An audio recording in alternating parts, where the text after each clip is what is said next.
The knock came at 10:47 on a freezing Saturday night, just as I was about to lower myself into the hot tub alone. I had already made up my mind that this was going to be the night I stopped caring about what happened next. Then I heard another knock.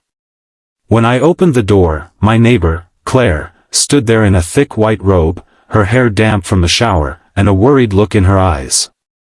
She glanced past me toward the backyard and quietly said that I wasn't getting in that hot tub alone. 3 months earlier, I had lost my wife, Margaret, after a long illness. Since then, my house in a quiet neighborhood outside Denver, Colorado, had become a place where every room reminded me of someone who wasn't coming back. I stopped answering friends' calls. I stopped cooking real meals. Even simple things like watering the garden felt pointless. The hot tub had been Margaret's favorite place, especially during cold evenings. She used to say that warm water made everything feel less heavy. After she died, I couldn't bring myself to use it.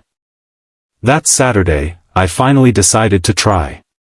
I thought perhaps the warmth would quiet the noise inside my head. I had barely stepped outside when Claire knocked. She was the neighbor I had exchanged polite greetings with for almost 2 years but never really knew.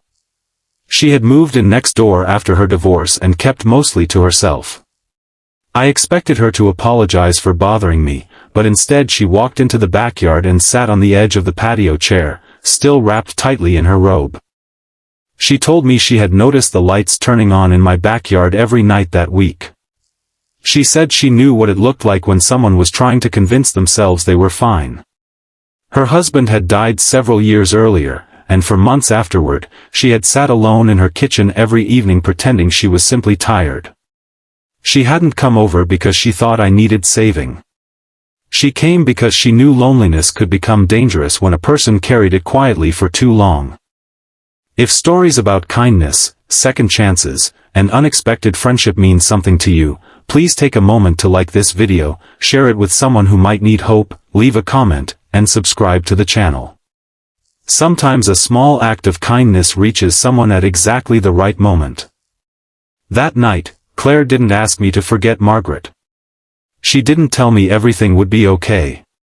She simply sat nearby while I climbed into the hot tub. For the first few minutes, neither of us spoke. Steam rose into the cold Colorado air, and snow rested silently on the rooftops.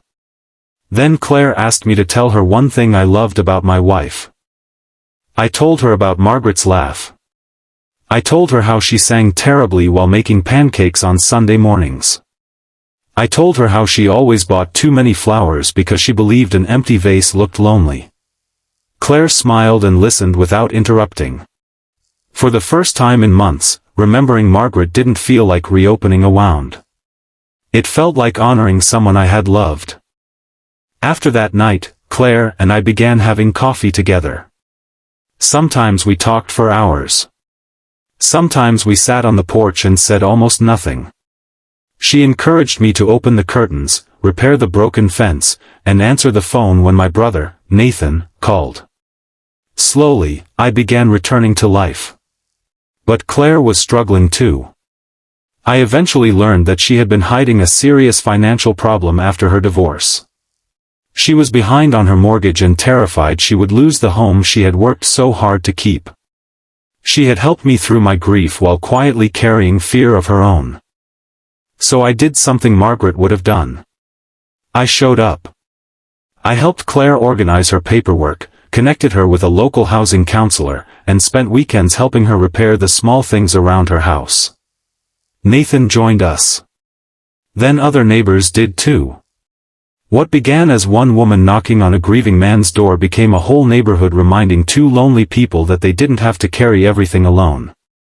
Months later, the hot tub became our little gathering place. Not a place for escaping life, but a place for sharing it. One evening, Claire handed me a small envelope. Inside was a photograph of Margaret standing beside the hot tub, laughing at something outside the frame. Claire had found it while helping me clean the garage.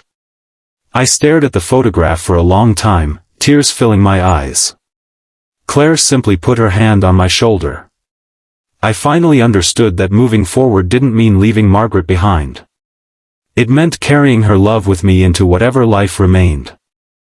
If this story touched your heart, please like the video, share it with someone who may be facing loneliness, and subscribe for more stories about kindness, hope, and second chances. And before the story ends, comment, "Kindness can change a life," if you believe one simple act of compassion can make a difference. That night, I looked across the fence at Claire's house and realized something I had forgotten after Margaret died. Sometimes life doesn't send someone to replace the person you've lost. Sometimes it sends someone to remind you that your heart is still capable of loving, laughing, and living again. The woman who knocked on my door that cold night wasn't just my neighbor anymore. She had become my friend. And the hot tub I once entered believing I had nothing left to live for became the place where I learned that my story wasn't over.